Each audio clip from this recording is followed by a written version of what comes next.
Hello বন্ধুরা, আপনারা সবাই ভালো আছেন। আমি মামা পৃথিবীর পক্ষ থেকে আপনাদেরকে স্বাগতম জানাচ্ছি। আজকে আপনাদের মাঝে একটি প্রোডাক্ট নিয়ে কথা বলবো। সেই প্রোডাক্টটির নাম আপনাদেরকে পরিচয় করে দিচ্ছি। সেই প্রোডাক্টটির নাম হলো কমপিট 80। এই প্রোডাক্টটি তৈরি করেছেন স্কোয়ার ফার্মাসিউটিক্যাল লিমিটেড। এই ট্যাবলেটটি খাওয়ার নিয়ম হলো প্রতিদিন সকালে খালি পেটে খেতে হবে। কেন খাবেন? বিশেষ করে যাদের ডায়াবেটিস আছে তাদের জন্য অত্যন্ত একটি ওষুধ। এই ওষুধটি স্কোয়ার ফার্মাসিউটিক্যাল লিমিটেড তৈরি করেছেন। পাতার দাম 80 টাকা, পার পিস 8 টাকা। এই ওষুধটি খেলে আপনার ডায়াবেটিস নিয়ন্ত্রণে আসবে।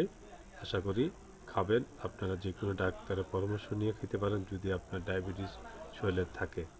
খেলে আশা করি ডায়াবেটিস নিয়ন্ত্রণে এসে পড়বে। বন্ধুরা, আজকে এই বিষয়ে কথা বললাম। যদি ভালো লাগে আমার চ্যানেলটি লাইক শেয়ার করবেন, আপনাদের কাছে রিকোয়েস্ট রইল।